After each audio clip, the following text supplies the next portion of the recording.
Zeke Mercer, one half of the Tag Team Champions.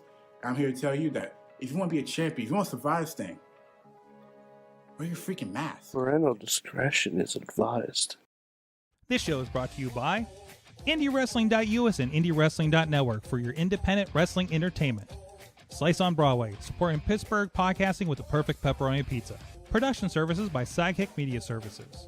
And listeners like you, supporting us at patreon.com/Wrestling Mayhem Show. Just wait, just wait, just wait, just wait, just wait. Wait for the perfect time, then attack. Don't give up what you want, take it back. Wait for the It is the Wrestling Mayhem Show, episode 842. Tuesdays, we've been talking about professionalized wrestling. I'm Mike Sorg at Sorgatron on the Twitter here in the Sorgatron Media Studios in Pittsburgh, Pennsylvania, and we are going to have a blasty blast tonight. We got a very special, first of all, we have from Beacon, New York, the only Mayhemmer with a future endeavored letter from the WWE, Mad Mike. Hi, Sorg. Hi. How you doing? Okay, I'm fine. Yeah. I'm okay, pal. But we're in the run-up to Christmas, Sorg. We're in the run-up to Christmas. We're on the run-up to Christmas. I've always learned my things of the year, I think, this weekend. I am personally afraid of tables, and we'll get into that in the third segment. I mean, aren't we all? Yes. Sorg, do you want a Christmas Lego update? Now? Before or after we introduce our guest? It's very quick. Okay, very, very quick. I got a Lego Star Wars Ooh, advent calendar. Nice. And they're all little ships and whatnot.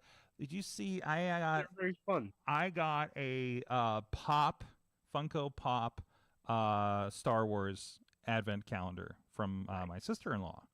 We've been rolling with that. I had some early. I need to put some more pictures up. So, oh well, look at that! It's C-3PO in an ugly sweater. It's an R2-D2 ugly sweater. Oh, I see. Sorry, I was looking on the little monitor. Yeah, but like it's really fun. Like my wife got this for me. You make little like versions of all the ships in Star Wars. Mm-hmm. Hey, I want to give a shout out to Jim LaMotta, the announcer over at Rise. He tends to Christmas me every year, and he's wonderful. And he usually writes me some nice notes. Like he got me a 2-pack from Impact of Kevin Nash and Eric Young, and he's like, "Hey Sorg, remember when like Kevin Nash was in Impact and was doing X Division stuff? That was wild, huh?" And it's like he wrote it like on the front of the box. It's still on my shelf. He ended up getting me my favorite wrestler ever action figure, Chris Jericho of the AEW Unrivaled line. So with the belt. With the belt, Le Champion. Look at that. Got the kerchief and everything. So yeah, this is series 6. So thank you Jim LaMotta for that, and I'll fix that link as soon as we're done with the show. We have with us representing Prospect Pro Wrestling with the show this week, the fight before Christmas. Papa Judo is with us on the line. How you doing? Good. How you doing tonight, Sorg? Welcome Thanks back. for having me on. Welcome back. back. I think you've been in the studio. I think it's your first remote, right? It is, but I work from home, so I'm very used to this. Sitting in front of a computer and talking to nobody. There you go. We're coming from Judo Worldwide headquarters out there, east of Pittsburgh. So appreciate it. So, we'll talk about the show coming up this week. We will be talking about that table video that's been going around in the last 24 hours from this weekend at VCW, and there's some wrestling, there's some news, there's some wrestles, there's apparently a documentary that's airing right now that people are watching and tweeting about. No, I think it was earlier tonight, maybe. So we'll get into all that kind of stuff here on the show. But first, we got some business. We like to interact with our fans, and we would love for you to email us at that email address. Good times, the email. GoodTimesWrestlingMayhemShow.com, as well as the 412-206-WMS0. Please put that in your phone now. And Mark Mayhem Santa And when you've had just enough of that eggnog, the special eggnog this Christmas, that's when I want you to call and let us know who your favorite wrestler is. And also, tell the Mayhem show what you want for Christmas this year. Yeah, there you go. Tell the Mayhem Tell us what you show. want for Christmas. I mean, we can't do anything about it, but Put it into the universe. We'll give you manifest what you want. We got just like Lord knows I do that shit on this show all the time because we got tens and tens of people watching, and you never know what dreams can come true. Santa might be listening. Santa was at least 2 wrestling shows this weekend, so anyways. Where are we at? Oh, hey, go follow us. We have a great Facebook group with a lot of conversation. A lot of stories through the week are being shared. We also have a Discord and a Reddit. The Discord, of course, is linked over at WrestlingMayhemShow.com. We're live every Tuesday at 10 p.m. Eastern Time here on Facebook.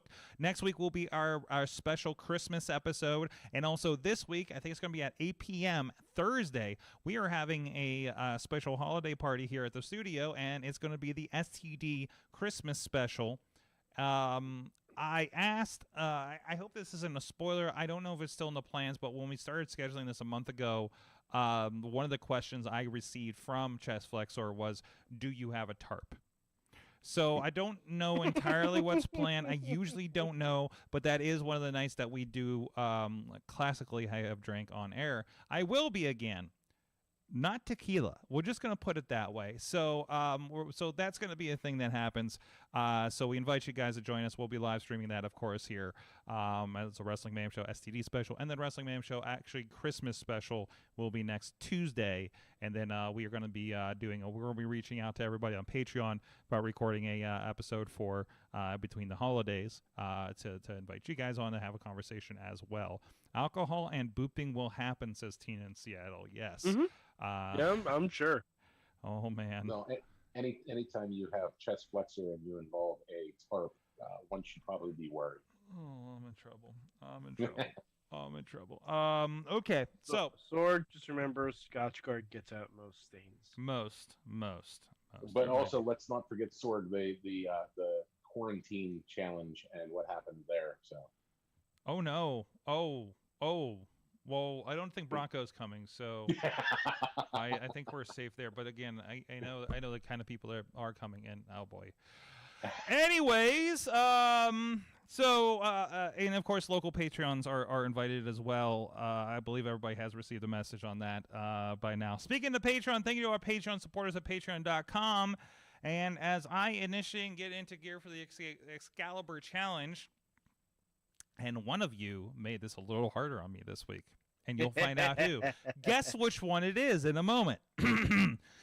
So, thank you to our Patreons. Bo Diggity! Woo! As well as Ed Burke, Team Hammer, Fist, Bobby F. J. Town, Dave, Prof Pod Podner, co-host of the iPhoneography podcast, the longest-running podcast solely dedicated to all things relating to iPhone photography. Aiden, just the biggest hustler of WWE, AEW, GCW fan walking the island of Ireland, regularly dropping into places I can purchase wrestling figs and memorabilia at Irish WrestlePod on Twitter. Pizza Club level, Doc Remedy, and The Riz, and on the manager level, Bradley, and the Mother of Dragons, Tina Keys. You guys can be a part of this long rundown and try to hurt me at patreon.com/Wrestling Mayhem Show. Yes. Sounded like Podner was trying to make you pop your piece a little bit. Yeah, hey, popping the Podner piece for the iPhone Photography podcast. Yes. So perfect pepperoni pizza for podcasting in Pittsburgh. No. Now I got hungry. Thank you for that. But you're welcome. He says, "Do you need a tarp? Do I need a tarp? I don't know. I mean, everybody could use a tarp and a towel, right? I'm pretty sure, yeah. I mean, I think that's one of the unspoken rules of New Year's Eve. Anyways, speaking of messy, we had some wrestling shows this weekend.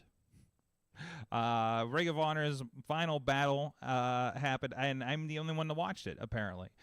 So I didn't get a chance to. There was a lot. There was a lot going. No, trust me. I had to split it. I started watching it after I got home, at like 11 o'clock Sunday and had to finish it like Monday morning. So that's where that was. And Deadline I watched like instead of Raw last night. I did watch Raw eventually. So, but I was gonna say you better have watched Raw. Raw was Raw is good last freaking. night. Well, hey, Raw, actually, Raw was very good last night. actually, before even that, let's talk about and Mike. By the way, thank you. Attended SmackDown in part because of you, in large part because of you. Got to hang out with. He did a little curtsy there off camera. Sorry about that. I didn't catch that. But and a lot of us went. Wife of the show went. We ended up going with Eamon and Merlin. Wrestle fan. The Widow Van. The Widow Van. I have not bothered him to be on the show because I'm just giving them time. Honestly, yes. Honestly, He should be on next week. Actually, he's supposed to be I here was Thursday. gonna say it'd be a good Christmas present. It would be a good present. I'll have to address that with them.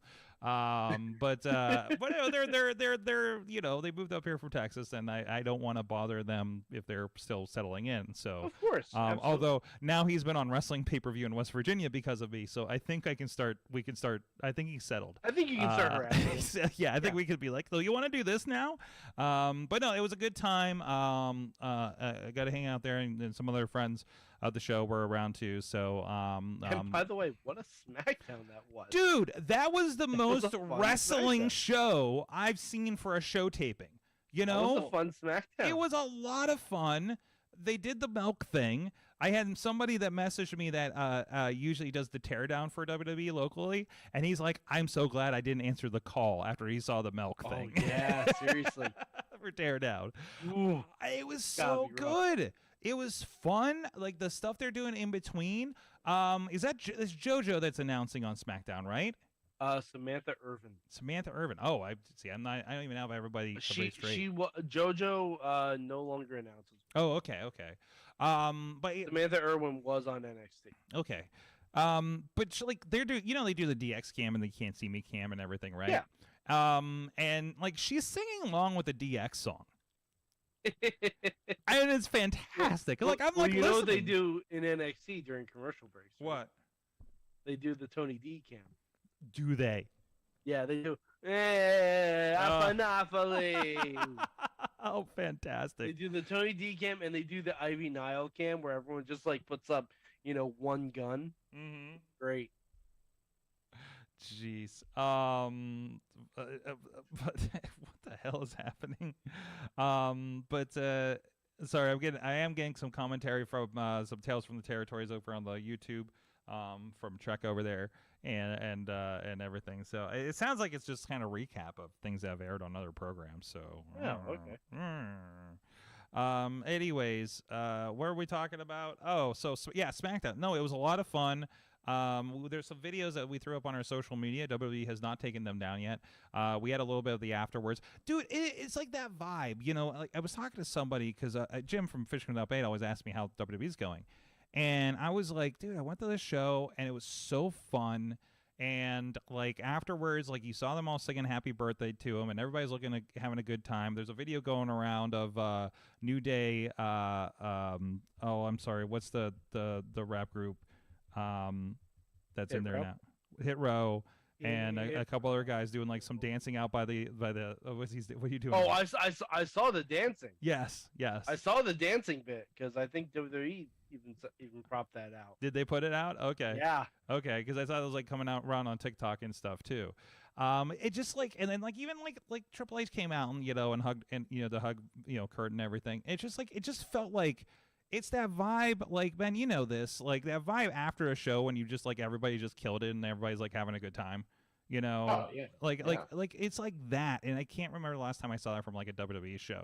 Everybody just kind of like, and of course it was a fun segment to end on, right? To kind of vibe off of that kind of thing. And even like for instance, like Ziggy was talking about like the last night when Dominic got the mist to the face. And is in the back going, it burns, and everybody's, it burns, mommy, and everybody's like hamming it up and so throwing great. cracks in there, and Damien's like, Damian Priest is like, well, at least it doesn't burn somewhere else, So- And Vin's like, nah, that's not the time for this. yeah, exactly. Oh, and God. like Ziggy's like, it's so great just to see them like enjoying this, you know. And I you know, I've said, like, every time I see an interview, it's like, yeah, it feels like we, you know, it feels like a way to, it feels like we, you know, we can be ourselves and create something, and we're not worried about, you know, this giant, you know, we have to get all this stuff done, right? So actually, Judo, it reminds me of the 2PW thing. Like, you're not going to get yelled at for missing a spot or a mark. We're here to, you know, do the show and have fun with it, right? And like, at the end of the day, if you're going to have a good show that people are going to enjoy, the people out there in the ring, they have to be having fun, you know, and believe in what they're doing. Absolutely. If they don't, it shows. Absolutely. You know? I mean, so like, we try to be a little bit looser, mm-hmm. you know, try to give them a little bit more creative freedom. I mean, obviously, Marshall's got a set of rules that nobody follows, but yeah, it's, if you're having fun, you're gonna put on a better performance. Absolutely. And you see that. I mean, I think you see that at RWA too. You know, I think that anytime you see somebody come back through the curtain and they're just like, oh man, you know, or you know, or people are, you know, about how like something went or something, you know, like that's you know, that's fantastic, you know. And then, you know, and I think both of us have been at those shows where people come through the curtain and just like there's nothing, you know, and nobody looked like they had fun, you know, outside of in the ring or whatever they're doing and stuff, right? But the flip side of that is when you're out, you know, like you would probably would have. I noticed this, and I'm sure you have before, where there's something going on out in the ring, and you can hear the boys in the back popping about it, you know. Yes, yes, you hear them yelling and cheering too. You know? Definitely experienced that. Definitely experienced that with what we're going to talk about in segment 3 today. Yes. Yeah. No, yeah, like when there's the locker room sellouts, you know, and everything. So, you know, it's really, really interesting. It's you love seeing it. You're seeing it in the promos, and you know, even I mean, maybe in NXT, you know, things seem a little stiffer, but I think it's just because everybody's new and under a lot of pressure. You know, to be quite honest. So like it's just across the board. So speaking of which, there was Deadline.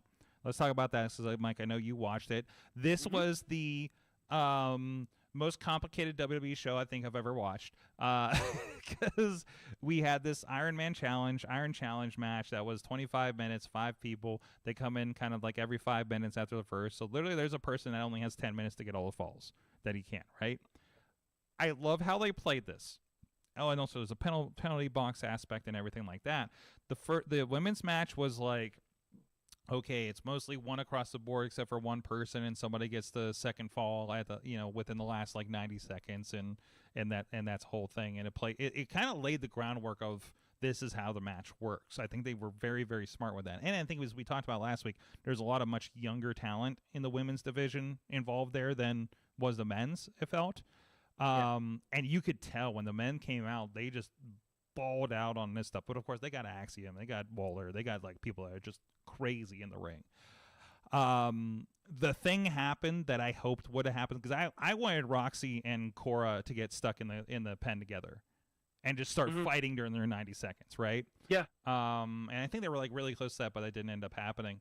But then that did happen with like Axiom and Axiom and McDonough. Yeah, and then then he climbed out. You didn't because I didn't realize there was no roof to the pen.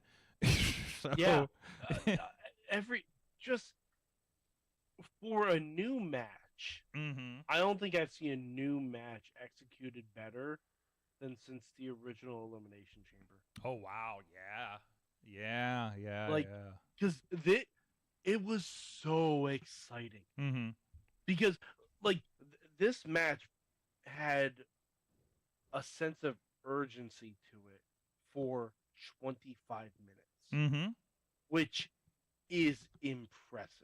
The women, you could see it like when somebody missed a pin, like you saw like Zoe started looking at Zoe's first, like, oh shit, I gotta go.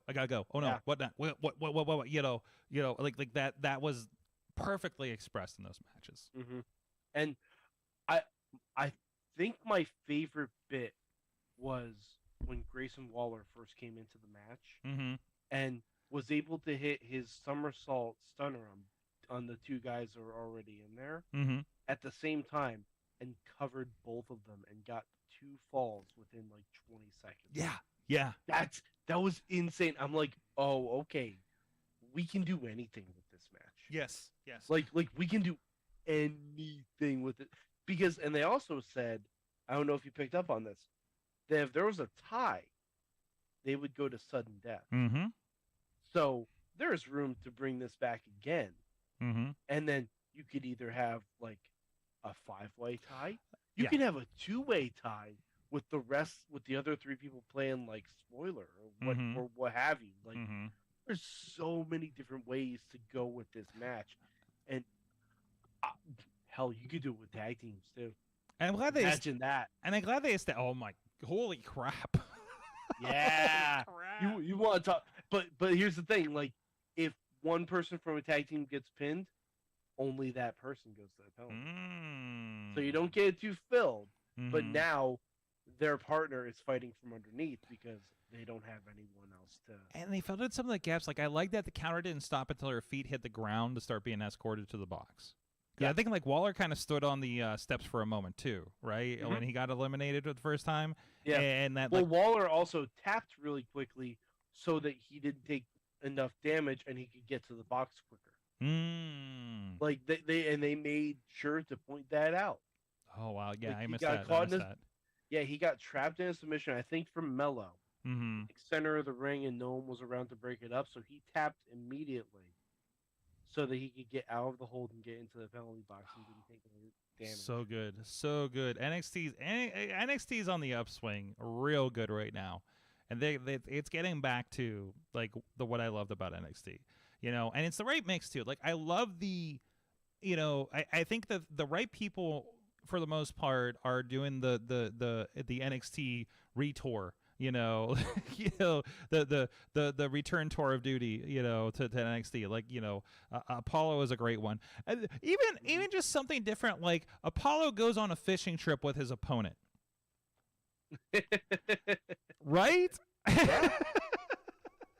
I mean, it's been a while since we've had an NXT championship match, so it's just based on like 2 dudes that respected each other. Yeah, and it was like if you're not following, it was like Braun, you're a new champion, and I can see you wearing thin on this. I see the pressure you're under, and there was this promo about how Braun goes fishing, and now we just have like Apollo went fishing with Braun, and they're meeting at a diner someplace, and everything. I'm just like, what is?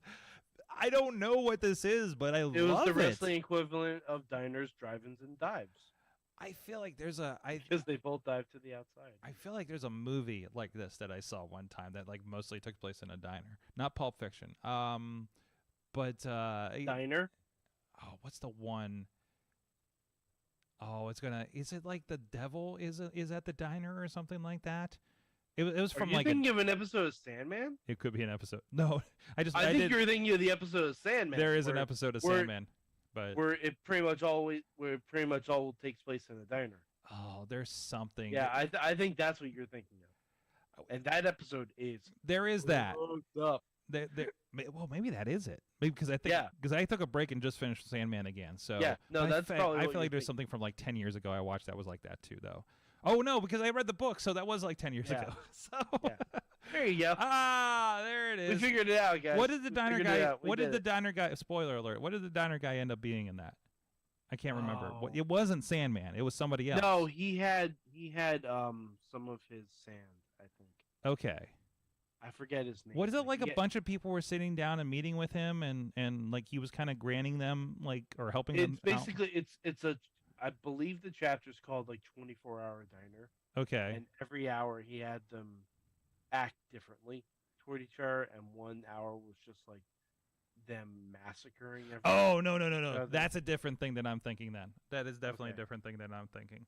No, there's like a movie somewhere where the guy was sitting there the entire time, and is either the god or the devil or an angel or something. It's an old indie movie, I'm sure. But anyways, it's not important. Go look on Netflix, I'm sure. Hey Google. But can we also talk about New Day? Mm-hmm. Triple Crown champions. Mm-hmm. Very, very exciting. Can we talk about the New Day and Booker T? Oh yeah. I don't get it because Booker T did anoint them. Yes. Like on SmackDown one. Yes. But I think it's just Booker T realized that he has to be the heel for some of the show. But he's like ragging on them. Like they went over. They were fighting by the table, and he goes 5-time. Like Kofi, I think, goes 5-time to in Booker's face, and he's like, "You 5-time." He's like, "You 5-time me one more time, I'll kick your ass." I'll 5-time your ass. Booker also might have been legitimately hot that Kofi now holds the record. Yeah. What did you see? Did you hear? Tag team Did you hear tonight? Because they were saying like, oh, hey, the most tag team champions, and Booker's like, no, he ain't. That ain't true. Nope, I got 16. Nope. So I don't know what that was about, but yeah, there's something going on, and it's play or it's real. I don't know, but it's interesting, and I'm loving it. I know you're not big on Booker on commentary. I'm loving. I am not. And Ben, I love your opinion on this. I love absolutely insane commentators at this point. Whether it's the Taz Excalibur thing, the Booker thing, whatever the fuck happens on Rampage. Yes, Jericho gets a little annoying, but other than that, Ben, what do you like for that? I mean, Kincaid gets a little screamy out there. Kincaid does get a little screamy, and there are times when he just completely overrides Doc, and then he cracks your microphone and stuff. Yes. I don't necessarily like. I personally always thought Taz was a great commentator because he can flip flop, between heel and face, in the same sentence. I always enjoyed him. I thought that was a great transition from being a performer to being a commentator. Booker, sometimes he says the dumbest shit, but I mean, it's nice to have that insight from a worker, I guess. But the right commentary team really does make a huge difference, for the audience. So if you can find that chemistry, you got to grab it and run with it. No, absolutely. Well, I'll put it this way. I think him flustering Vic is more interesting than Vic and Barrett. And I love Barrett. Don't get me wrong. And I think Barrett's tremendous with Cole. Right now, I think it's really, really good. But it's like with Dark, right? Like you're there to see, like, okay, let's see what they're doing with Lee. Let's see what they're doing with this. Let's say, it kind of helps you with the direction and exposing the talent and kind of seeing how they're progressing. And see what funny hat that your buddy Nick Camarado's wearing every week, Mike.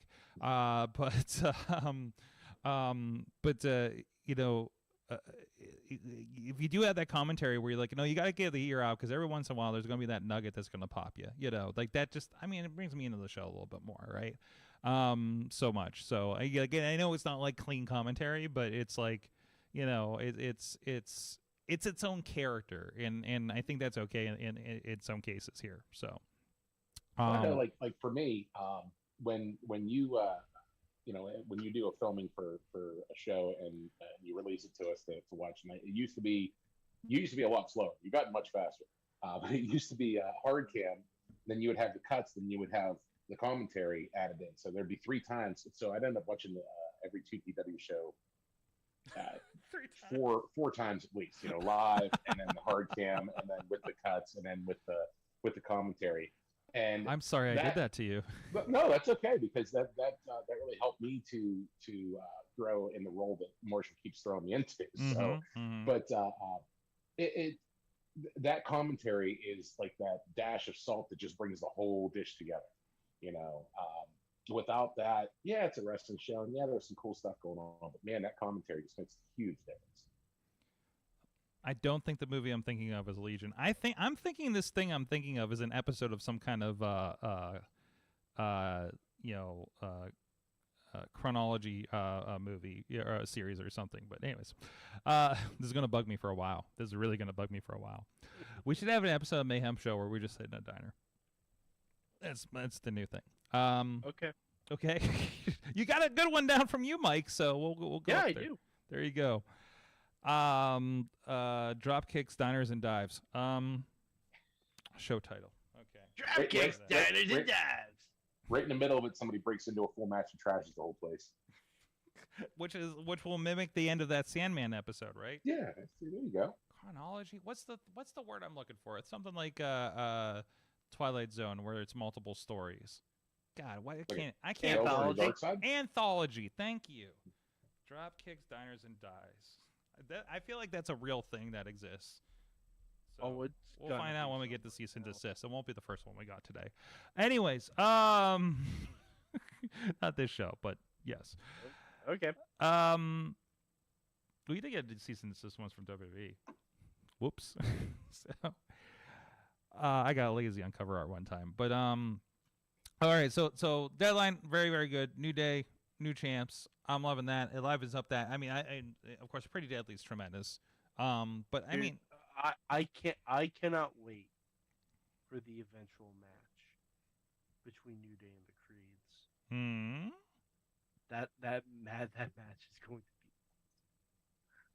to be awesome. I don't know how long New Day's planning on staying in NXT for.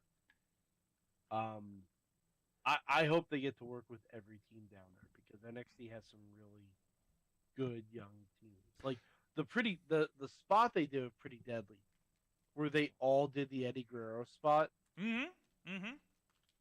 Lord me, it was just such a damn delight. Like I'm telling you, that match, New Day versus Pretty Deadly, that's the closest we're ever going to get to seeing New Day versus the Iconics. Yeah. That's what that match would have been. Yeah, absolutely. Like, oh god, it was so much fun. I also got to throw. So I will mention a couple of things about Final Battle real quick. I loved it. I had a good Ring of Honor vibe to it. Obviously, it's still Ring of Honor X AEW. Let me talk about this dog collar match. Hold on. Before I saw the spot of Keith Lee catching Shane Taylor. Oh yeah. Jesus. Oh yes. Christ. Oh boy. That I don't know who the hell this guy Shane was, but man, this match was great. Like the showcase is let's see what Shane can do, and Keith being awesome, right? Yeah, like I saw Keith catch him. Because I think Keith Lee commented on someone posting the video or something. I was like, that is insane. Like I'm sure the dog collar match was fantastic, and the Jericho finish we'll get to. That I'm gonna say that's probably the best thing on the show. All right, because that's insane. So let's so there's that part. There is the dog collar match. I cannot recall the last time I saw a referee bleed.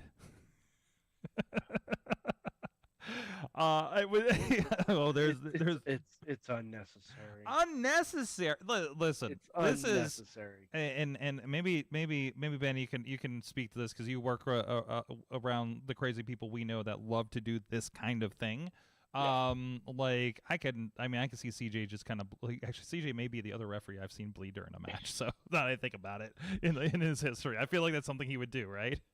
Yeah, it does sound like a CJ kind of thing. Yeah, but he went down and it's just like, and you can tell he bladed, right? And I'm just like, and then and he got like the most blood out of anybody in that match.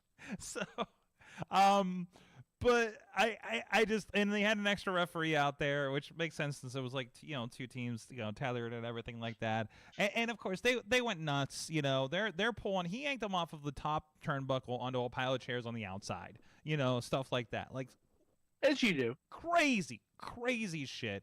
They went balls to walls on this thing, and it's a classic match. It's a great feud ender. It's the third, the rubber, I guess, match for them.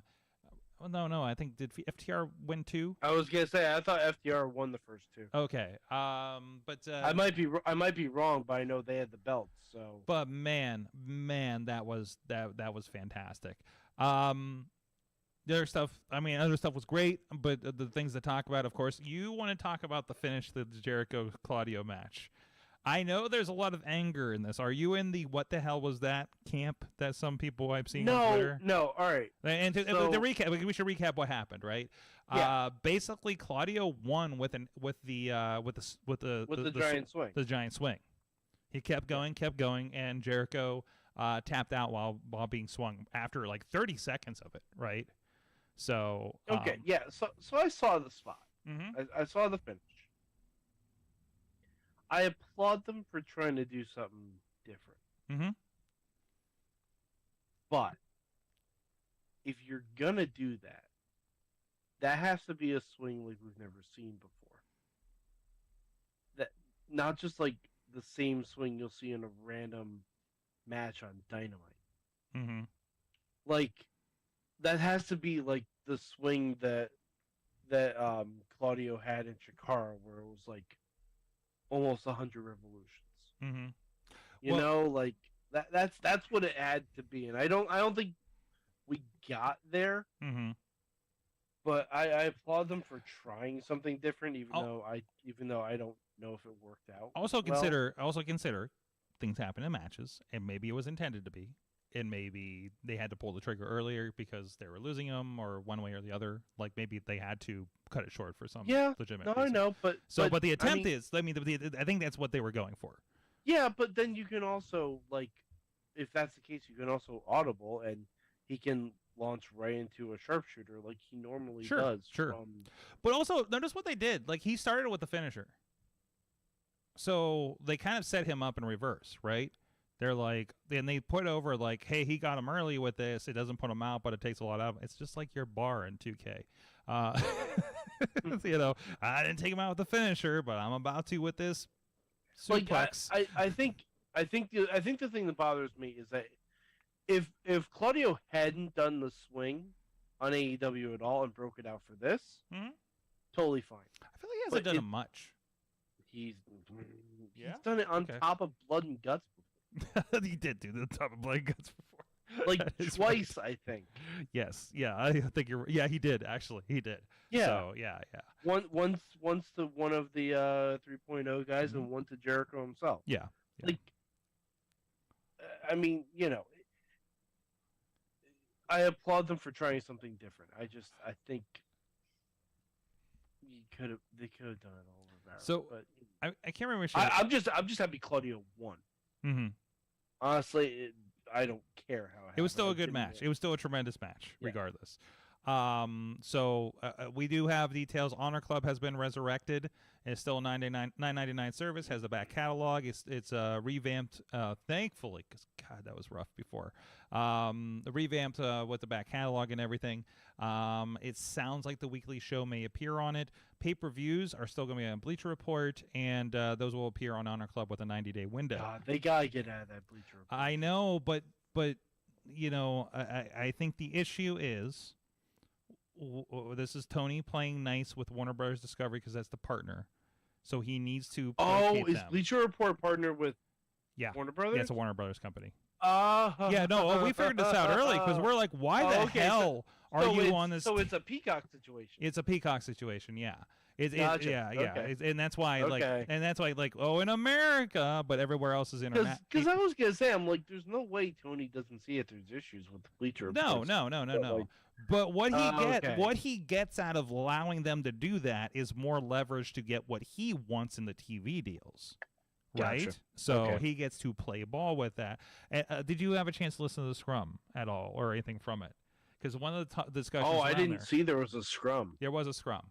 It was not as eventful. He talked a little bit about this, and one of the aspects he does talk about is we had to sell Ring of Honor to our TV partners, Warner Brothers Discovery.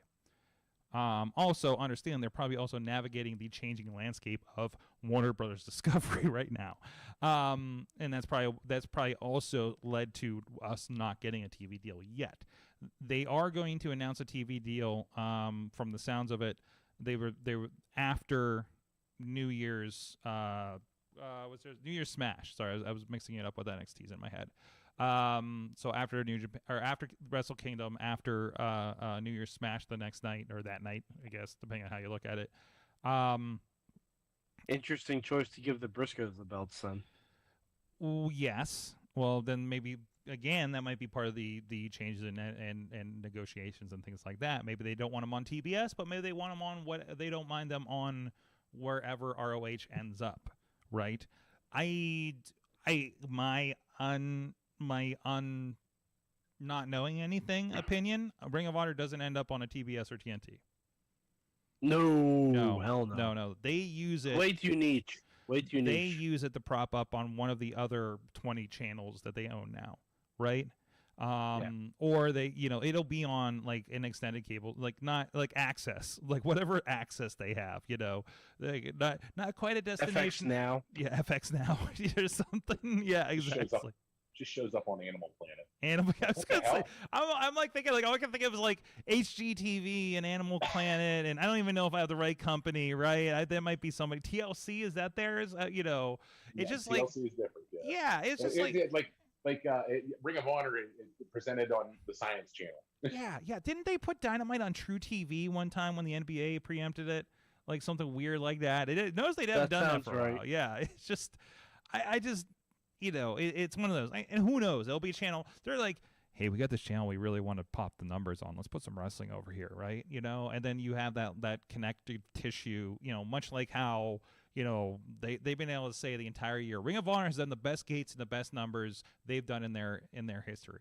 Yes, because they've been exposed on the biggest platform ever in their history. Because Ring of Honor has never been exposed on prime time that wasn't an over-the-air .2 channel, because Ring of Honor, let alone live. Okay, Ring of Honor has never been displayed on live television in prime time. Let's say that confidently, because they have had primetime shows technically between HDNet and Cosmo when they were on there for a minute.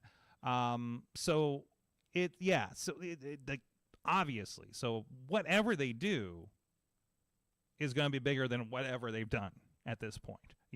Honor Club will have more subscriptions because you now have a ton more people just like, what is this? Oh, the Bryan Danielson, and all this stuff. Well, you say that might.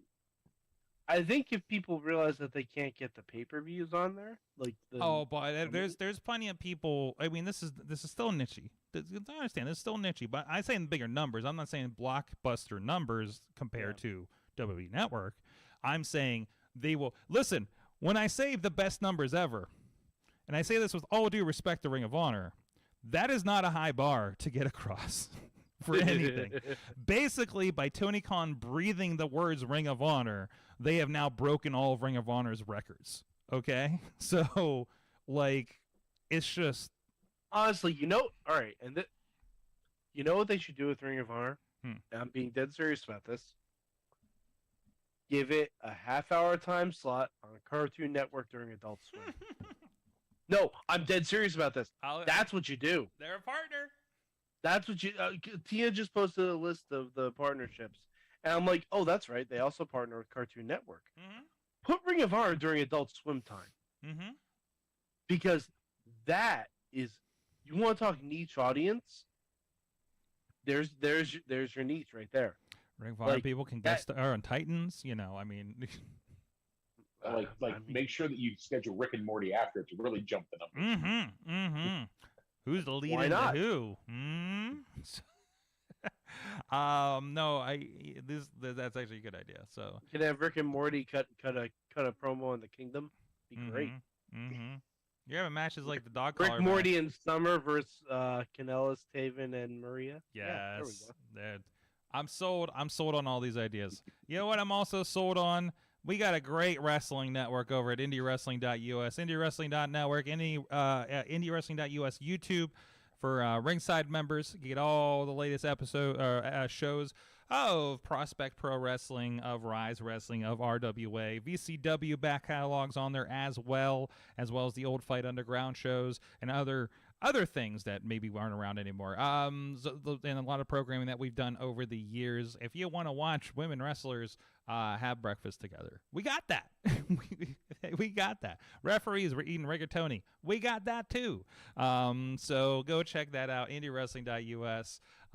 Plus VODs and everything from and links to anything, even if it's not on IndyWrestling.us, but our new partnerships with the Fight TV, we will have links to it. We're integrating those, I think, right now in development. So all that kind of stuff, and of course support all that stuff. Support, of course, the replay of VCW's Road to Victory. We'll be talking a little bit about that here after the next break. But all that kind of stuff, of course, this weekend's Prospect Pro Wrestling will be up shortly after that. This weekend's Rise Wrestling Anniversary is already up. RWA is in the works right now. That'll be up by the end of the week. That is a crazy show. I got to be there for the main event. We'll talk about that in a second, too. So go check out all that stuff. And, of course, Spotlight Slam. Yeah, Spotlight Slam. I feel like I got my words wrong. Featuring all those 4 promotions that I mentioned on a weekly basis, so you can get in tune with what's going on there, what shows are coming up here in the greater Pittsburgh area with all those promotions. So go check all of those out, VCW, TPW, Rise, and RWA, our great partners with IndyWrestling.us. And speaking of which, I want to say we survived a wrestling show this weekend, Ben. Yeah. Because that was a crazy main event. yes. I mean, this is the place where one of the participants had the cops called on him previously. We had a riot a year ago. I think we can call it a riot now. It's far enough out. But it went down. It went down. But so list of asses. Okay, I'm getting caught up in the chat room. So this was a 3-way unsanctioned tables match for the, how did we state it again? It's the best tag team. What was it? The best tag team in the area, or something like that. Yeah. Who was the best tag team? Yeah. There's a better way that Hank Hudson put it. So I know they said it on the show when I was editing today, and it didn't stick. There's a really good way, the premier tag team, premier Pittsburgh team, or something like that, right? Yeah. So it's the Sons of Liberty, Super Anti-HL Supreme, Dennis Gregory, the Gambinos, and Troy Lords and Shirley Doe, right? So and it's unsanctioned. The aprons came off. The nice canvas came off. So it was it was, and the line that we've warned the commission and we're still doing this. It was at the beginning of the show on commentary. I was like, okay, so that's what we're doing. It was pretty bonkers. I came in. I had a dance recital to record, a cousin's company up in Mercer County, and I drove down to make the main event to see this thing, and also the London camera, because I felt like it was going to get pretty crazy with our staff that was out there. You got to see this in person. What were your impressions? Of course, the Gambinos won in the long run with a fantastic finish on a barbed wire table of all things. Go ahead. It was crazy. I mean, it was mayhem from the word go. No shits were given about anything. I mean, they announced the crowd beforehand, and when they tell you guys to get out of the way, get out of the way. Which is good because a lot of fans had to get out of the way. But it was just mayhem. The standouts to me, Marshall flying through the crowd from basically the side of the ring all the way to the bleachers. There's of course him cutting the canvas off with a razor knife, and watching the history of RWA wrestling puff into the air as he ripped the canvas. Yes. And then the one thing that really stood out to me was, 8 straight chair shots to Shirley Doe's head. Oh my God, Doe. Yeah. Doe. What the hell? To watch Mickey and Marshall stack them back and forth. It had to be at least 8 to 10. I feel like I love Doe, bro. I feel like the guy goes out there and says, "I'm done with these brain cells anyways. Let's go." The barbed wire covered table off the stage was bad, but those chair shots, man, those are the ones that made me cringe. Because they were full send. Yeah. Oh yeah. This is like gunshots. Yeah. It was both the Gambinos, Mickey and Marshall, just kind of tearing at him. Troy came off of. There's a big ladder, a stair ladder, wheeled stair ladder that's there, and Troy, I think HL Hentai, he he's still hentai, I don't care. To me, gets shoved off into like a pile of chairs. Not like a pile like at the Briscoes match. Like they're still stacked on the carts, chairs. Like stuff like that. It was absolutely insane, and they were just in the crowd all over the place, except for when they tore up the padding and exposed the wood of the ring and used that for a while. Paul Atlas, they come out first. That was Demolition's theme they came out to, correct? Like, or my ears deceiving me? It was the old non-lyric. It might have been. I know when it started because like obviously I'm there to support Marshall. Yes. And I knew how crazy it was going to get. You know, I've worked with Hentai and Benny and Marshall and Mickey. You know, Marshall's been talking to me about this match for at least 2 months. Yeah. So yeah. that was yeah. So he said it was going to get. Well, how did he put it at the last show that he worked at RW? They were going to burn the effing place to the ground. Oh yeah, he did say that out loud on the microphone, didn't he? Yeah, on the mic, hot mic. But yeah, I mean, they brought it. I mean, I wouldn't have done it, you know. Yep. You know, but it was in true fashion a slobber knocker, no doubt. You know, to steal a phrase. So I still those chair shots I still can't get out of my head though. That's. Ugh. It's gonna be like PTSD when I go to edit this thing in the next couple days. By the way, like it really is. It's like when I went into the riot from last year. It was like, ugh. Yeah, because I did have to re-edit it because we were live switching that night and they told me what was about to go down, and I just got up from the thing, took the hard cam and started filming things. And started escorting people out as well because we needed to. Honestly, I think you need to take that and clip it and just add it into your intro. Just bam, bam, bam, bam, bam, bam. Yeah. That goes in the 2023 opener for RWA, right? Yeah. We gotta make one for everybody anyway. So yeah. Just like we have a car crash in the beginning of 2PWs, right? No, like that will always be a part of 2PW's intro.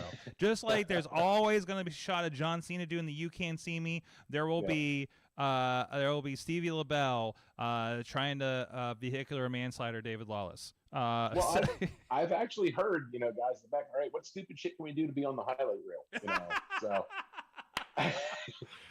Oh yeah. Now it's going to be TikTok after today. I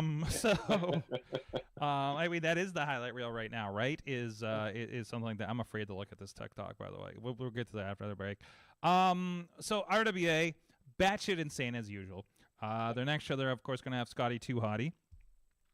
And they have an individual that is will not man up to Scotty 2 Hottie, apparently, with Ryan Edmonds.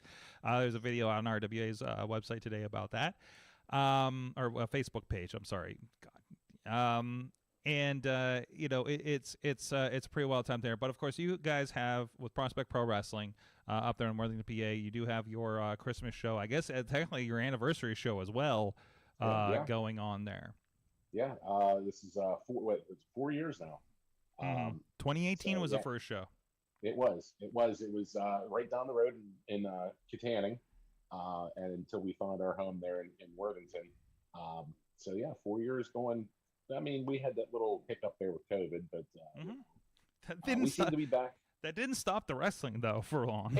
No, that's actually where half the highlight reel came from was being off because you know, everybody was kind of going stir crazy. So we said, well, let's go out in the middle of the field and do some stupid shit. Yeah, and also let's go to an empty gymnasium and we'll do some stupid shit there. Yeah, too. do some stupid shit with firearms. Yeah. That's still out there. I mean, I should just drop that clip at this point. I think we're out of. Are we out of statute of limitations with that one? I think. I don't know that. I don't know that there is a statute of limitations on firearms, but I mean, all parties involved we're still alive. A part of it. They're alive and they're all part of it. So I wasn't a part of it. I mean, I became a part of it, but it was just I was just yeah. Well, let's just say I don't think anybody that was there is going to press charges. I'm just saying, shortly after that, your ring announcer moved to Texas to get away from you guys, apparently. Yeah, so, but he moved to a place with more guns. Allegedly. So That's true. That is true. That's why you'll put Central PA versus Texas on that issue. Well, I'll tell you what. Armstrong County, where we run out of, does have the highest gun carrying people of the entire country. Yeah, most of that's in the locker room. I learned. Well, I don't know. You never know when a deer's going to jump out. You have to defend yourself. Well, again, how many stories? What story was I listening to recently where I can't remember if somebody was telling me the story or something, but there was like this nonchalant. No, I think it was Tales from the Territories, where somebody was like went to pay him.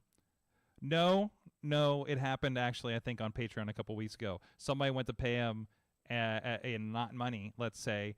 And he went to I was like hold on a second, I'm going to go get my gun and we're going to talk about the payment again from my bag. And that was in a Western state, I believe. But I'm going to venture a guess that's not all that uncommon. No. Again, listen to Tales from the Territories. You'll I think like there's a gun incident like one episode, like one per episode of the 10 episodes. So whether it be a fan or a wrestler. Anyways, moving on. No guns this weekend. Let's just put that out there. So I feel like we're not doing justice to get people to buy tickets. So a lot going on.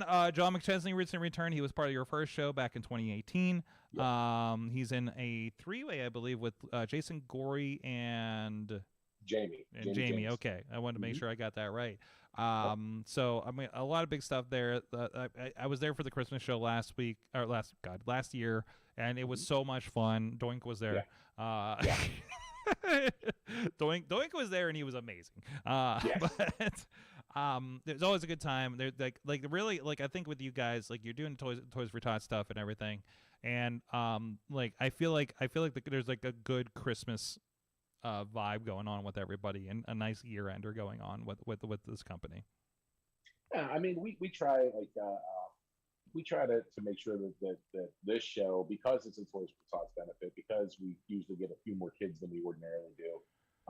And just because it's Christmas, go out, have a good time. What kind of crazy stuff can we throw together? Something you might not have seen before. Mm-hmm. So I mean, what do we got? A1 tagging with DD Vice. Who would have thought that? Against oh geez, I can't even do all this on that. And of course, DD Vice of Saturday Night Slam. Or not God, Saturday Night Special. Saturday Night Special. Saturday Night Slam's an old Super Nintendo game. Damn it. I'm doing great.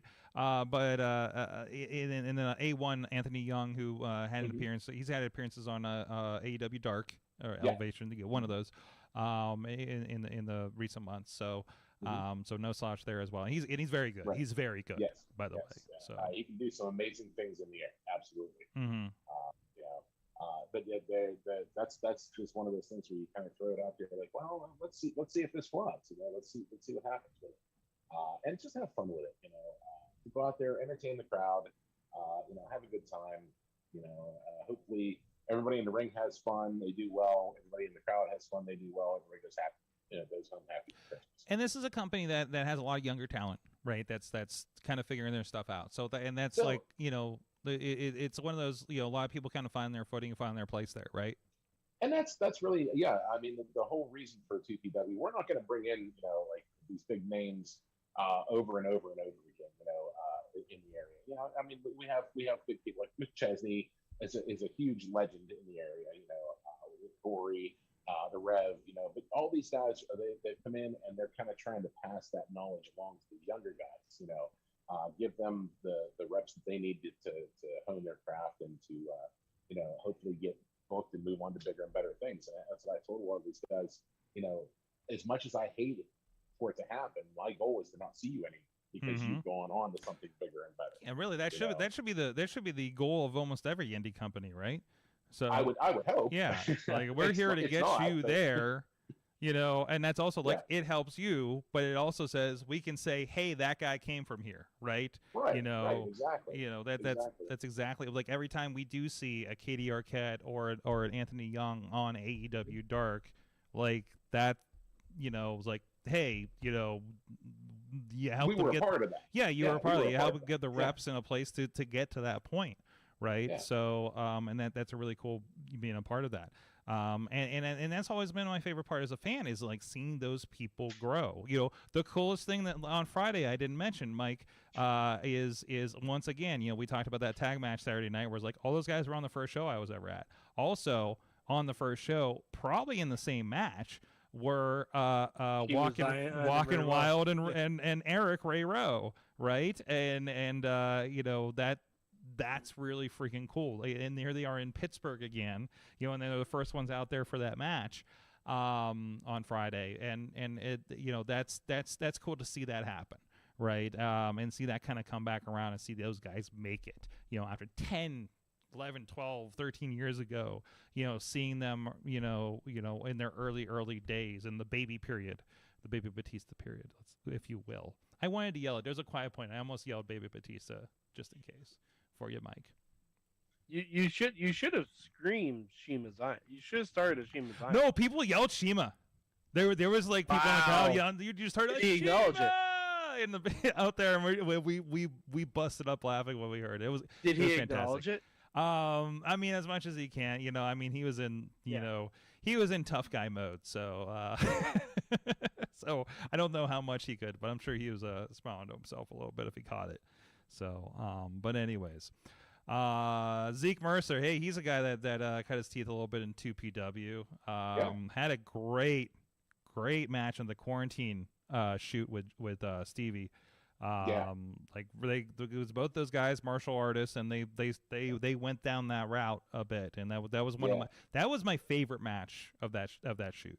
That was a good one, because I know before, you know, it was another one of those things. Hey, we'll just kind of throw the match together and see what happens. Mm-hmm. But I know they talked beforehand that they really wanted to dig into the MMA backgrounds that both of them have. That's actually one that I wouldn't mind seeing again after, what's it been, 2 years now? Let's run it back. Yeah. I don't know. Now that Zeke is the real shoot asshole down there, from what I understand, you know, we gotta, you know, maybe good to, you know, both of them have evolved a little bit, a lot actually since that time. So I'd love to see that go down. So, anyways, 2PW Fight Before Christmas this Saturday in Worthington, PA. Just a little John Up 28.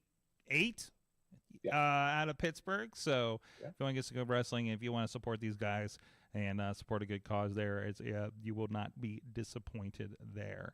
So, and if you bring a new and unwrapped toy, you get $5 off your ticket. There you go. ProspectProWrestling.com for ticket information and everything too. And of course, you can check out the back catalog. And we are actually releasing on YouTube. We are releasing the first year of 2PW free on YouTube every Sunday night at 8 o'clock until we run through them.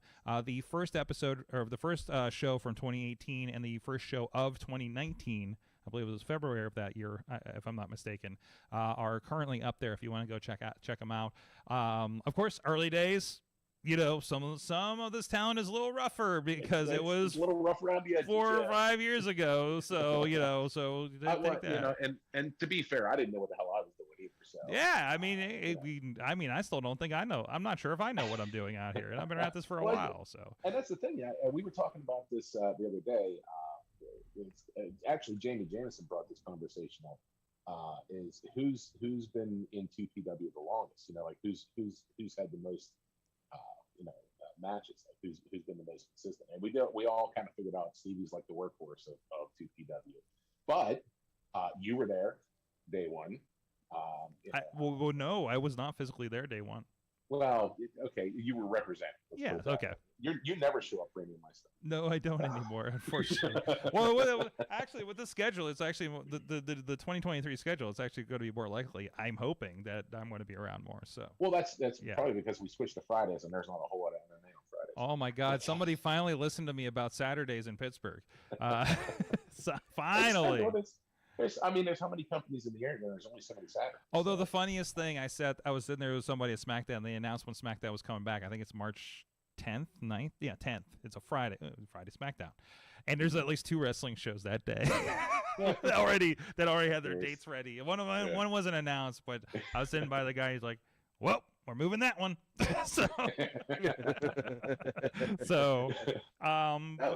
tried that one Friday show this past year, a couple months ago, and it seemed to work out really well. And then you get off of work, you go home, you grab some dinner, or you come to the show and eat. We always have a decent concession stand that is also benefits someone local. We tried doing concessions one time and said, oh no, the hell with that. So usually it's the community theater that does the concessions. So that all that money that they make goes right to them. We don't take any of that, Yep. Try to help out here and there, but the Friday shows seem to work out really well. Then you have your whole weekend. These guys can go and get booked, on a Saturday somewhere else, so they're working more. It all seem to work out. So I'm hopeful that the Friday shows will work out. So we'll be releasing all of our dates here after Saturday's show, I believe. I'm looking at it. I'm looking at a date. Literally looking at a date in March where I'm like, oh, do I do the 2PW on Friday and then drive to Grand Rapids for a show the next day? I think there's one because we do a lot of work with Revenge. Yeah. Both of us, and I believe there's one where it's there's a show, a 2PW show Friday, and then Revenge is the following day. That's fine. So it's literally, okay, do the show, come home, get a shower, and go right up to Erie. Yeah, but bro, that's 2 hours. I know. I was like you've seen some of my treks in the last couple months. Yeah, right? but you've seen what time I get home after the show too. That is true. That is true. You have a lot to set down, like even more than I do. Usually, I'm the last person out when we do full setup for video, and I think we usually beat you guys because you have a little bit more hard work going on. Yeah. And you don't have very particular. He's very particular about how we load the trailer. So. I know. Hey, my wife's the same way about the truck. So, anyways, hey, we gotta get go. We gotta move on because we got something else I think is going to take a little bit of time here. But in the meantime, when you're sitting down watching the network, if or catching up on 2PW, catching our pay-per-views on Fight or any other wrestling, you know what goes great with that? Slice on Broadway. New York City style, yins are made. Beachview, Carnegie, East End, North Hills, South Side works. So go check all that out. SlicesOnBroadway.com. They've been supporting us with the perfect pepperoni pizza for Pittsburgh podcasting for over a decade, and it's great to see the crew down there every Tuesday. When we grab, I love our Texas friends. They come over for a pay-per-view and they're stopping by Slice before every time. Not that traitor that goes across the street to the taco stand. So I won't call them out on the show. But anyway, SlicesOnBroadway.com. Hey. We'll be right back after these messages. If you're with us live on the video version, we're going to throw a little bit of 2PW to wet your whistle for this weekend if you're going to be catching that here in person. We'll be back in a few minutes right after this.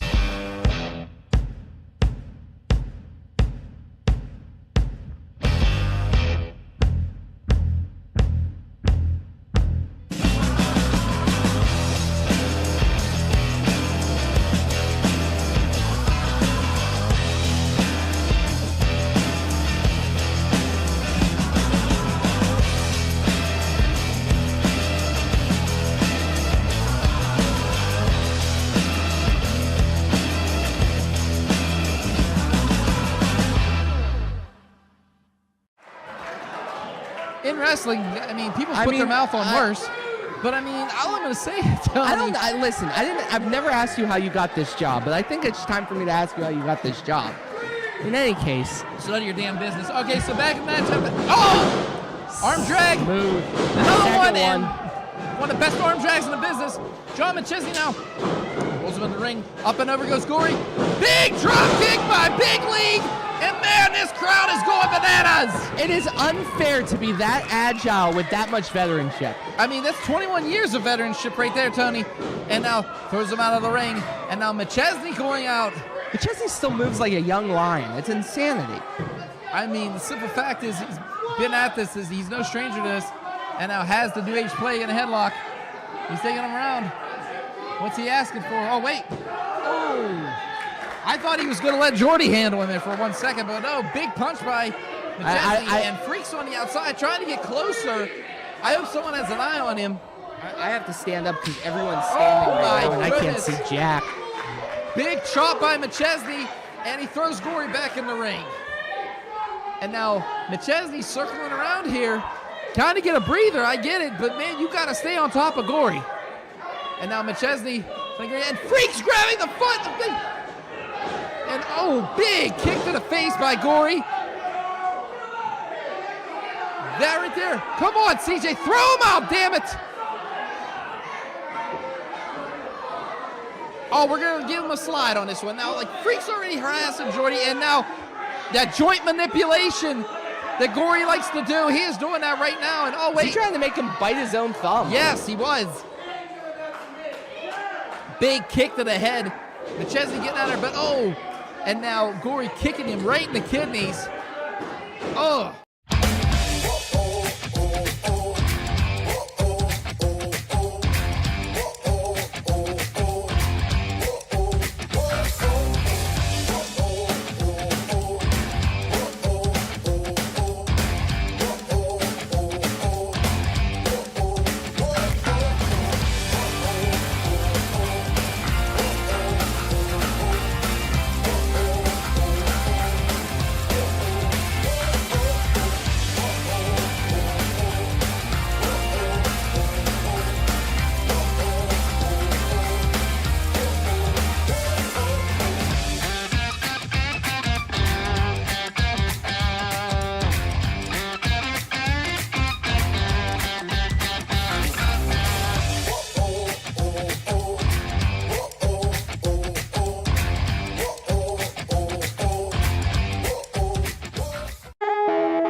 Wrestling Mayhem show with the one and only Mad Mike. Yeah, Sorg. And Manda does all the shit at 2PW. Not all, like, I mean, he does like everything, like whatever needs done, right? Whatever needs done. The man, the man with no plan. The man with no plan over at 2PW. Because I asked, I'm like, wait, what's your official title over there? And he's like, the guy that does shit. I was like, you're not like manager of, like, you know, director of operations or something like that. Honestly, I think the title changes every time I'm introduced. Is Mama Judo have a title of some sort? Yeah, actually, she's director of catering. Oh, really? So, yeah, that's oh, she's the one to thank for. It is, by the way. 2PW does have some of the nicest catering in the back of any of the shows I've been to. I got to be honest, you know. Yeah, she's actually talking about all the different things she's planning on baking for Saturday. Oh, I'm gonna miss the cookies. Oh, well, no. So wait a minute. So here's the thing. We don't have an oven currently. I have one on order, but it's not going to get here till the 29th. Oh no. So she does some weird witchery in the kitchen and comes out with baked goods. I don't know how she does it. That's scary. Yeah. That is kind of scary. Jeez. But anyways, you know, you guys, you're going to have a great show. I'm sure nothing will happen. No fire, no craziness. I'm sure everything will be fine. Okay? And just to show you. Thanks for jinxing me, buddy. There you go. There you go. Yeah, thanks for jinxing me. Well, I've seen the rules. But there was we did VCW had their pay-per-view debut on Fight TV this past weekend. Road to Victory. They crowned a new. By the way, congratulations to Remy LeVay, new first ever VCW champion. Some interesting way that he claimed that title, and that'll, I'm sure, get worked out in the end. With his new group, The Origin, which includes Malachi Gage, Christian Noir, and Zach Myers, a part of that, or Santa Zach, I guess, how that unfolded. But of course, there was a lot of great matches on there. There was a dog collar match with Beastman and Mad Dog Zach Myers. And then there was the tables match. Whew.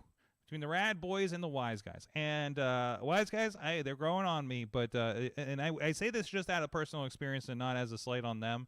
But if I'm describing it for you, the guys that aren't able to watch this video on the audio version, just imagine the Gambino Brothers if you ordered them from Wish. Okay, I'm just trying to paint a picture here. But no, they're So great. instead of moving stuff, they gently relocate stuff. Yes, apparently they do. They also may or may not have killed a dinosaur. But anyway, I mean, who among us hasn't? that is a whole story. That is a whole story in itself. So what I'm going to do here, if you're on video, we'll try to paint the picture here. I think I will try to audibly describe here what's about to happen. There's a video going around called "The Table versus the Rad Boyz," and yes, the Wise Guys are a part of this too, but I think the Rad Boyz cut the brunt of this issue in this situation. So we're going to pull this up here for you guys on the video version here.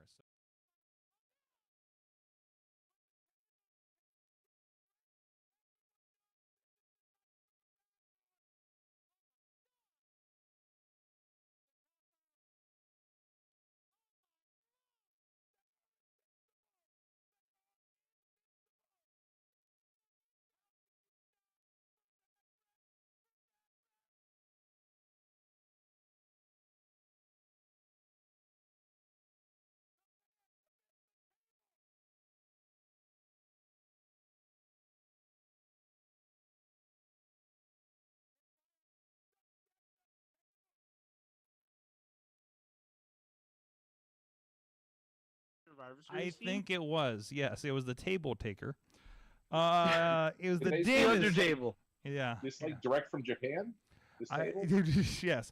So we've put this because I think this needs to be seen, whether you bought a pay-per-view or not this weekend. And hopefully it gets you to watch the rest of the match that involved a dinosaur. We didn't even show the dinosaur. I think we incidentally showed the dinosaur in that video, but the TikTok doesn't get to see. I mean, Sorg, wrestling dinosaurs are pretty passe these Yeah. days. Let's be honest. Since I looked before the Awesome Cast, the TikTok has gained about 10,000 views. It's at 27,000 right now, and 108 comments. There was a table chant, and I'm pretty sure it started in the back during this match. There's a lot of "I am the table out there, no selling." Table, that's not going to work for me, brother. That table made of vibranium. Somebody get me the brand of that table. I'm buying 40 of them. Actually, I believe is a quote from Jason Heat. And by the way, Eamon on the call as well, and both of them just losing their minds. Oh no, the table, it's very well built. Yeah, vibranium. The table said, "Get the Dudleys." Yes, these guys are clearly not from Buffalo. They told Buffalo, Buffalo fans, hold my beer. That's a sports ball reference. I know. Oh no, I've seen it. Listen, if there's Just a making wrestling. sure. Listen, if there's a wrestling reference in sports ball, people send it to me, so I'm not out in the That's dark fair. on this. Where can I buy a table like this? The ring broke before the table, and I actually did go and correct them. No, the ring broke last show. Let's see. But I love they're putting over the commentary on this thing. Yeah, here it is. Bills fans screaming, "Hold my beer." That's a quote. Someone, they love the 40 table comment on this thing. But it's incredible. The Rad Boyz weren't so happy about it. But should have bought the. I would imagine not. Like just bouncing off a fucking steel plank of a table. Like that doesn't sound good for anybody. Table. Table is stronger than my last relationship. That's really good. That's really good. That table is VCW champion. When you get the table from Lowe's instead of Wish. Yeah, seriously. There's a lot of Buffalo Bills comments on here, and at least multiple calls to put this on Botchamania. So, whoever bought that table lost And their to put it into the bloodline, apparently. Yes, whoever bought that table lost their job. So I don't know where they get these tables. Wrestling may be fake, but that table ain't. So, jeez. Wow. So that was a special moment. The Rad Boyz, I think, are okay. We should qualify that, or else this would not be as entertaining. But They should have just gave that table their lunch money. Seriously. Did someone give that table a hot dog and a handshake after the show? No. But they did eat. Paulie did go into the concession stand with Saturday Night Special because their match didn't start. They fought all over the place and just fought out of the building. But they went to the concession stand. He grabbed hot dogs, hit him with it, 8-1, and commentary yelled, "That's some young guy's payday. Stop it." Yes. Remember when I was putting over the commentary before the show? Yeah. This is why. On top of the amazing, because there's a clip that went around about Ripper Blackheart, I think is his name, the Wise Guys manager, came out and low blowed the Rad Boyz and revealed himself and took and with the skin suit of Rex, of Rad Rex, and then Rad Rex made a return, and I cannot tell, I've never seen a commentator so emotionally invested in a dinosaur. So like I just said, like that was a very special moment, and he went up and hugged Rad Rex after the match. So Wow. It's pretty, like that alone is worth the price of admission there. So so props to Rad, and actually, and props to the entire VCW roster. We again, this has been something of an experiment we've been doing with this promotion, with Fight TV last month with the free show, and then with the paper this month. And I could not be happier with a roster that all the guys, everybody we work with is great, and just the stars kind of aligned with these guys. And when we said we were going on Fight, and I think if you watch those shows back to back, and you get to the ones where we start streaming them, they hit another level across the board, right? And just so much love for that group. Great to work with out there. It makes, when I can go to West Virginia and not regret the trip, you're okay. So a great crew. It's one of the many great crews that we work with here. And I have said this. I don't know if I said this on the Thanksgiving episode, but whenever I do have an opportunity to go to RWA, go to 2PW, go to VCW, one day I'll make it to Rise. Chachi's got that in the bag, so I'm not worried about them. But when I do get to, quote unquote, come home to one of these promotions and work with you guys, I am just as excited to be here for these shows as I am for Defy, Warrior Wrestling, New Japan, WrestleCon. Like it's all the same to me, and I love that, and I love that we have such strong promotions and great people to work with behind the curtain, in front of the curtain, for these kinds of things. So, and my God, then there are moments like this happen. So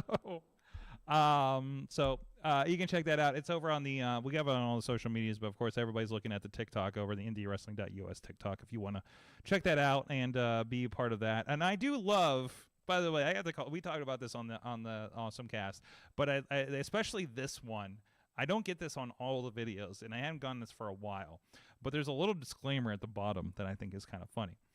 The actions in this video are performed by professionals or supervised by professionals. Do not attempt. Mm-hmm. Yeah. So, oh my God, that just looks gross every time. Okay. I can stop looking at that video for a while now. Mike, you said that there's some stuff from Raw that needs to be pointed out to that I may not have caught in my sleepiness as I was watching Raw late and early this morning. Okay. Well, I'll start with the most obvious and work down to the work our way down. Yes. Yeah. So Sorg, I'm sure you saw the Alexa and Bailey match. I did, and I did see that ending. What'd you think of the ending where Alexa clearly sees Bray Wyatt's logo pop up and almost like in the middle of giving Bianca a hug, almost gives her a sister Abigail. It gave me flashbacks to when they tried doing this with Billy Ruxpin in West Virginia. They did this exact same thing with Billy Ruxpin and turned him evil. Yeah, like an eye would appear on the video screen and he'd start like choking people out. It was weird. And so I had weird flashbacks. So that was my first impression. But no, it's the Bray signal. So so obviously we're coming back around to that. And considering how things ended, I'm kind of interested to see what we do with that. The doll never left. No, Lily isn't going anywhere. Nope. So I'm telling you, if there's an Uncle Howdy, I bet there's an Aunt Lily. Like, I would be surprised. All right, so the next Sorg, did you see the Asuka versus Rhea Ripley match? I did watch it, and I saw the misting. And we talked about earlier the aftermath with Dominic. Okay. So before the match, did you notice anything different about Asuka? Did she not have like the same makeup or something? She didn't have any face paint on. Okay, because like halfway through the match, because I kept looking at him, I was like, something's different here. Like, what is happening here?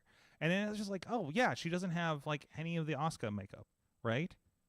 Right. Okay, but we did get the mist though. So Asuka's been tweeting over the past weekend. Okay. All of her old Kana pictures with like the Psycho Clown makeup and everything like that. So we may be heading back to that. We're gonna have Creepy Clown Kana? It's very possible. It's very possible. But yeah, I thought, like, we're not doing the post Raw show anymore, so I'm like, big things like that. Like, yeah, we need to come up. Yeah. I think that's gonna be something quite interesting. And that's it. I think this is what we've been talking about. Is there's this deal where, the people in charge now have a awareness and respect for the wrestlers past, right? What we talk about with AEW. I like that Booker T mentioned that that Roxanne was a former ROH Women's Champion. Exactly. We've been mentioning New Japan with things like that, and that was always felt like so much heavier when AEW did it. We talked about that before. Like, listen, like their feud like is a thing that happened before AEW, and we're bringing that back around. We just did that with Athena and Mercedes Martinez, right? That happens a lot. Who was it? Darby and Swerve. I think we referenced that a bit. And in some cases, kind of a throwaway match and like those, but sometimes we do build on that and do some really cool stuff to lead into something. Some of these matches. But no, I like you see that respect for stuff like that, and versus the previous guy in charge was basically like, this is our world is the only world, right? And that's it's nice. It's nice to have that and know that like you can bring stuff in on a bigger stage, right? Like things like, remember, like we're like Finn Balor. You saw Prince Devitt in New Japan, and you're like, that's cool. I can't wait to see what they do with the WWE budget with this, right? And there's a WWE version of it, and they did some pretty cool stuff, to be honest, especially in NXT, right? But it's really kind of gotten flattened, Pumpkin Finn was when that happened, I think. But it's, or Bray, Bray obviously was something to build up internally, but no, I like this. I hope we do it, because I've seen the pictures, but I don't know much about like what that version of Asuka is in the ring. Neither do I. I'm excited for it, though. I wonder if that's part of that one subscription we have for Wrestle Universe. I can't remember what promotion she was in back in the day. I presume she was in some of these, like Tokyo Joshi and stuff. So, and also, Sorg, Nikki Cross is still stalking Candice LeRae. Oh, is she still popping up in the background around there? Okay. She was in the background of the segment with her, Dexter and Johnny, which, by the way, both Nikki and Johnny, both those people put up very fun Easter egg billboards for us super fans to look at. Hmm? Johnny put up a whole, like, they're trying to figure out what to do with their money. Mm-hmm. So it's a bunch of Dexter drawings. Dexter drew them in Iron Man suits. He drew Baby Wrestling getting Bluey merch. I forget all the other things.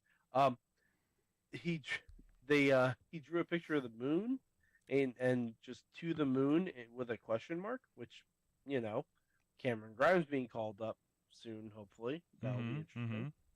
But and Nikki was doing a chalk drawing of the Sanity logo. So I mean, we could be getting, if the right people are brought back. I mean, Eric Young has already reportedly come back to WWE. Oh, really? Yeah. Okay. I've heard he might be more of a like backstage thing, but I could see that. I could definitely see. But it might be an on camera as well. Mm-hmm. And Nikki has a pretty good relationship with Killian Dane, her husband. Mm-hmm. So I mean, all it would take is one phone call, Yep. and then if we have Sanity versus The Way, sign me the fuck up. And even if Eric comes in and he brings a lot of those elements of Violent by Design, because like Violent by Design's pretty great. I haven't watched the most Violent by recent Design, stuff. I think, bled off of Sanity. Oh yeah. It was like it definitely did. It did. It's like if you took Sanity and then just kind of like subdued it, like made it more serious. I think that's a big part of it. So no, I would love that. I mean, and even he's obviously probably going to be like in an older role, like you mentioned. But him having like a Sanity Violent by Design thing just to get like some of these other guys over, I think would be tremendous. I'm loving the faction stuff happening in WWE. Your Judgment Day, your what's happening with the OC. This is the most interested I've been in the OC the entire time they've been a thing. Honestly, like, I'm not saying we introduce a new championship, but maybe like something like the Heritage Cup for like the most dominant faction. And I don't know how you do that. I don't know how you like work that in, but like between the OC, Judgment Day, Hit Row, Viking Raiders, the Way that we have, kind of on Raw, Legato. Yeah, because something's happened there with those, because that's like both like similarly functioned teams, right? Like you got the tag team and the I want to say valet, but like the Rhea Ripley, like the female representative. The female representative, and we'll say wrestler in most cases. But like when that breakdown happened with Hit Row, the Vikings, and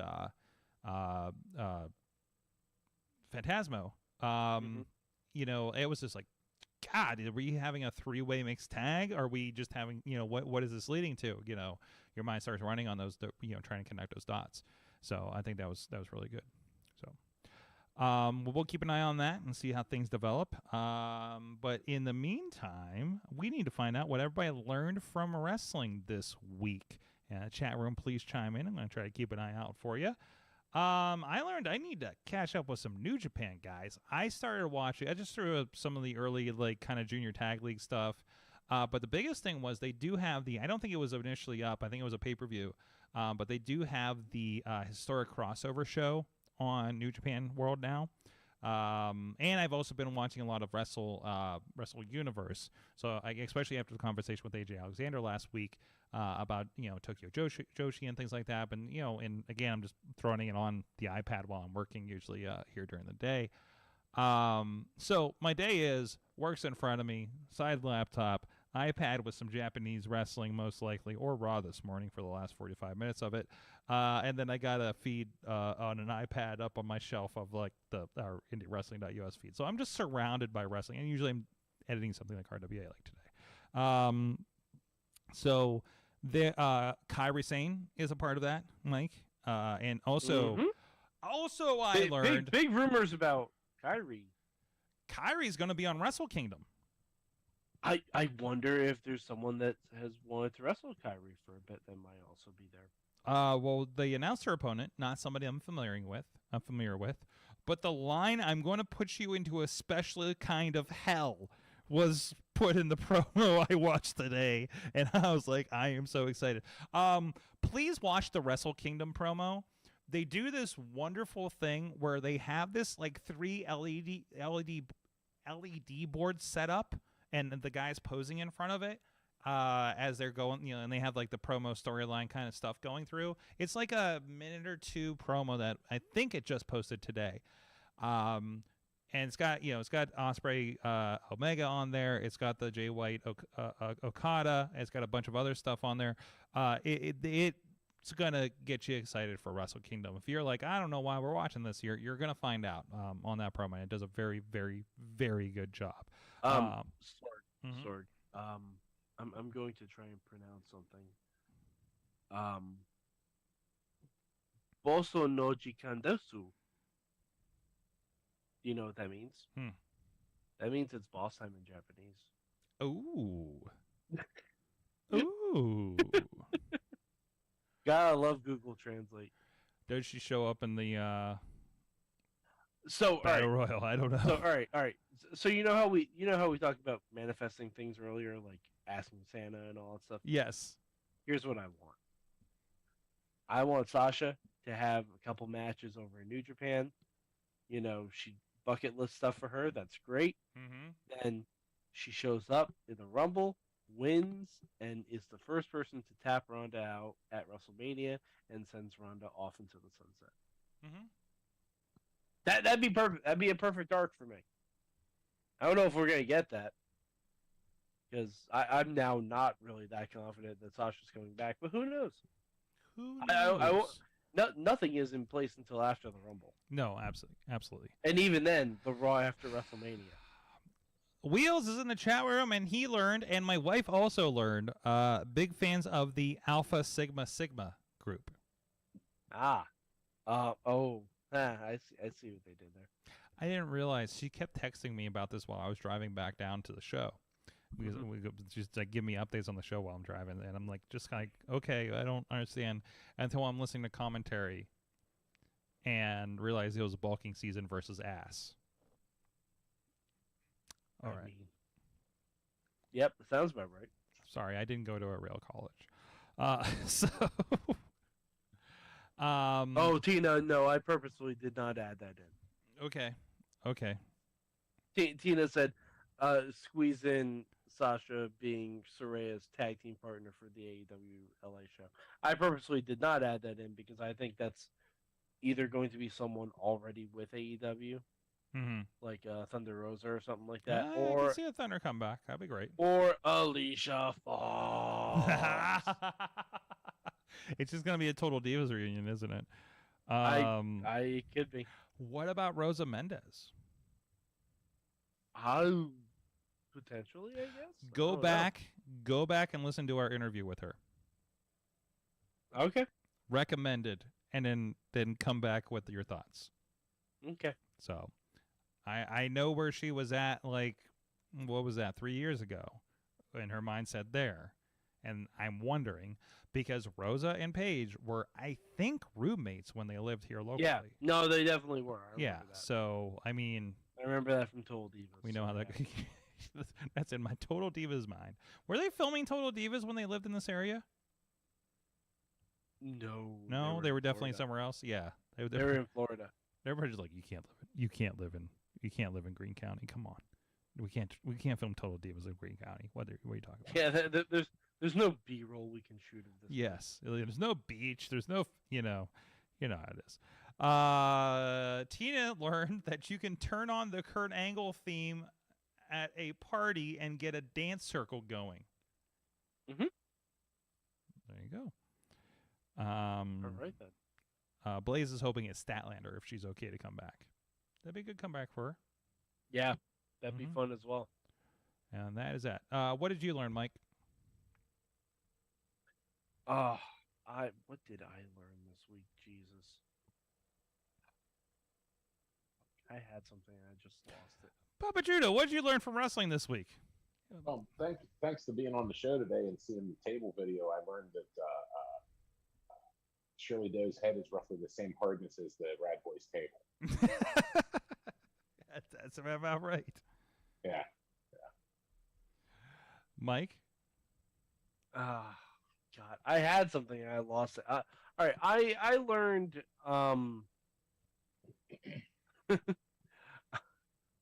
I learned that Grayson Waller is the first person to actually run out the clock and make evading someone look like the smartest strategy in wrestling.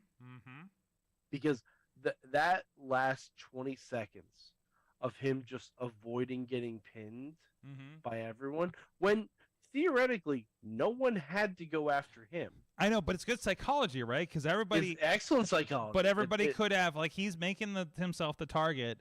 He's the one that they know is on the thing. So, but like, the thing is, before he did the runaround, he threw everyone else out of the ring. The whole, like, if you haven't seen the Iron Survivor Challenge, I highly recommend it, especially if you're a fan of, like, the psychology of a wrestling match. It was very, very well drawn up. Both of them, in fact. The only, like, low spot was when, like, Axiom, like, and JD McDonough were in there alone, and he, like, posed for the crowd for a little bit. But even they called it out in commentary. They're like, that's not a good idea. Like everything else about it was just, like, it was a really, really well structured match. But I love even that and the thing at the end where it's like, well, they could be attacking each other and getting pins and racking up to at least tie. And it was like, but that's that in the heat of the moment mindset. You would not think clearly of that, you know. It's Macho Man trying to pin somebody in Royal Rumble, you know, because that gets explained as like, oh, you know, they're doing the thing that comes naturally or something like that. Blaze learned that Dustin Rhodes beat up a guy named Seven. Coincidence or long-term storytelling? Oh, that's definitely a coincidence. There you go. Papa Judo, thank you so... When I learned that Kylie Ray looks like she might be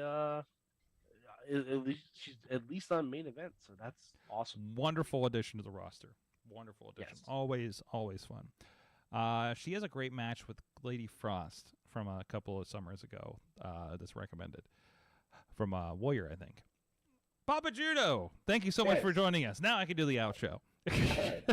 I appreciate it. Thanks for having me on. ProspectProWrestling.com for ticket information for this Saturday. Bring a toy. Save a couple bucks. Yeah, absolutely. Help out the kids. Absolutely. Again, main event, John McChesney against champion Jason Gorey and Jamie Jamison. That'll be a fun three-way match, I'm sure. I'm sure there will be no outside shenanigans. Wink. So... Fingers crossed again. Yes. A few of them have backup, I'm sure. Anyways, thank you so much for joining us. Thank you, everybody. I will be in Monroeville actually this weekend for 247 Fighting Championships. If you like a little MMA and not driving outside of the city, we'll be there. And I think that is it.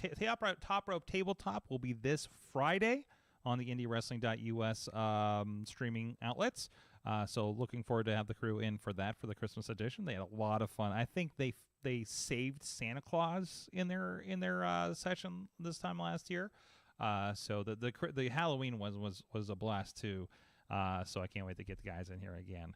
And of course this Thursday, like I mentioned, the STD Christmas special, which is always one to remember, or in my case, completely forget. So thank you so much for joining us. We'll see you guys next time. Mayhem out. Just wait, just wait, just wait, just wait. Wait for the perfect time, then attack. Don't give up what you want, take it back. Wait for the perfect time, then attack. This show is a member of the Sorgatron Media Podcast Network.